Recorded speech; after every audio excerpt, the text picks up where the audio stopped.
ಸುಡು ಬಿಸಿಲಿನಲ್ಲೂ ಕೂಡ ಉತ್ಸಾಹದಿಂದ ತಾವೆಲ್ಲ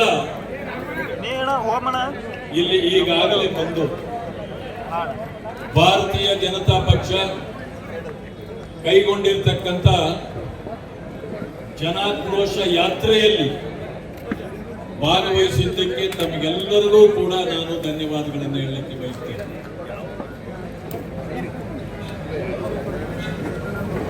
ಮಾನ್ಯ ಬಂಧುಗಳೇ, ನಾನು ಯಾರ ಹೆಸರನ್ನು ತೆಗೆದುಕೊಳ್ಳೋದಿಲ್ಲ. ನನಗೆ ಬಹಳ ವಿಷಯಗಳ ಬಗ್ಗೆ ಮಾತಾಡಬೇಕಾಗಿತ್ತು. ಅದ್ರ ಸಮಸ್ಯೆ ಏನಂದ್ರೆ, ನಾವೀಗಾಗಲೇ 2 ಕಿಲೋಮೀಟರ್ ಗಟ್ಟಲೆ ಸಾವಿರಾರು ಜನರು ನಾವು ನಡೆದು ಬಂದಿದ್ದೀವಿ. ಇಲ್ಲಿ ಬಹಳ ಬಿಸಿಲಿದೆ. ಆ ಕಾರಣದಿಂದ ಮತ್ತಷ್ಟು ನಿಮ್ಮನ್ನ ಆ ಬಿಸಿಲಿನಲ್ಲಿ ಸುಡಿಸಬೇಕು ಅಂತ ನನಗೆ ಅನ್ಸೋದಿಲ್ಲ. ಮಾಧ್ಯಮದವರು ಕೂಡ ಬೆಳಗಿಂದ ನಮ್ಮ ಜೊತೆಯಲ್ಲಿ ನಡೆದು ಬರ್ತಿದ್ದಾರೆ. ಅವ್ರಿಗೂ ಕೂಡ ದಣಿವಾರಿ. ಮಾನ್ಯ ಬಂಧುಗಳೇ, ರಾಜ್ಯದಲ್ಲಿ ಜನಾಕ್ರೋಶ ಇದೆ.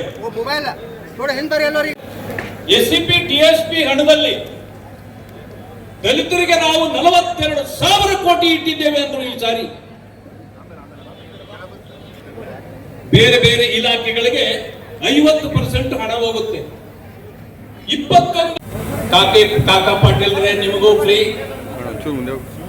ಮಹದೇವಪ್ಪ ನಿನಗೂ ಫ್ರೀ, ನನಗೂ ಫ್ರೀ, ನನ್ನ ಹೆಂಡತಿಗೂ ಫ್ರೀ ಅಂದ್ರಿ. ಏನೋ ನಿಮಗೂ ನಿಮ್ಮ ಹೆಂಡತಿಗೂ ಫ್ರೀ ಇರ್ಬೋದು, ಕಾಕಾ ಪಾಟೀಲ್ಗೂ ಫ್ರೀ ಇರ್ಬೋದು, ಮಹದೇವಪ್ಪನಿಗೆ ಫ್ರೀ ಯಾಕೆ ಕೊಡ್ಲಿಲ್ಲ? ಇದು ನಮ್ಮ ಪ್ರಶ್ನೆ. ಈಗ ಇನ್ನೊಂದು ಯೋಚನೆ ಮಾಡಿ, ಈ 3 ಬಜೆಟ್ಗಳನ್ನ ಮಂಡಿಸಿ ದಲಿತ ಸಮುದಾಯಗಳಿಗೆ ಸೇರಬೇಕಾಗಿದ್ದ 40,000 ಕೋಟಿ ಹಣವನ್ನ, ದಲಿತರ ಹಣವನ್ನ ನುಂಗಿದ್ದಾರೆ.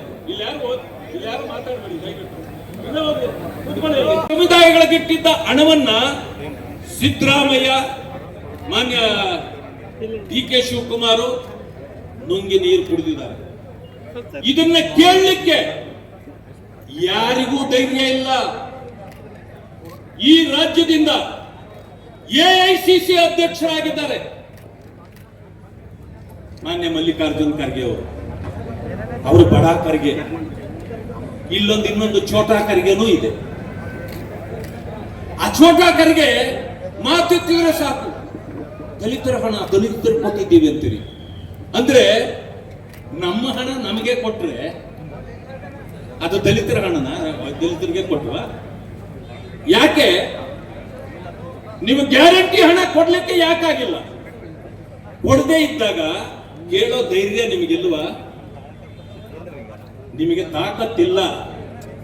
ಸುಮ್ಮನೆ ದಲಿತರನ್ನ ವಂಚನೆ ಮಾಡಿ, ಮೋಸ ಮಾಡಿ ಇವತ್ತಿನ ದಿವಸ ನಿಮ್ಮ ಕುಟುಂಬಗಳನ್ನ ತುಂಬಿಕೊಳ್ತಕ್ಕಂಥದ್ದು, ನಿಮ್ಮ ಕಣಜ ತುಂಬಿಕೊಳ್ಳ ಕೆಲಸ ಮಾಡ್ತಿದ್ದೀರಿ ಹೊರತು ದಲಿತರು ಸರ್ವನಾಶ ಆಗ್ತಿದ್ದಾರೆ. ಮಾನ್ಯ ಬಂಧುಗಳೇ, ನಾನು ಹೇಳ್ತೇನೆ, ಕಳೆದ 3-4 ತಿಂಗಳ ಮುಂಚೆ ನಾನು ಬಂದು ಭಾಷಣ ಮಾಡಿದ್ದೆ ಇಲ್ಲಿ. ಆವತ್ತಿಂದ ಒಂದು ಸತ್ಯ ಹೇಳಿದ್ದೆ ನಿಮಗೆ. ಏನು ಆ ಸತ್ಯ?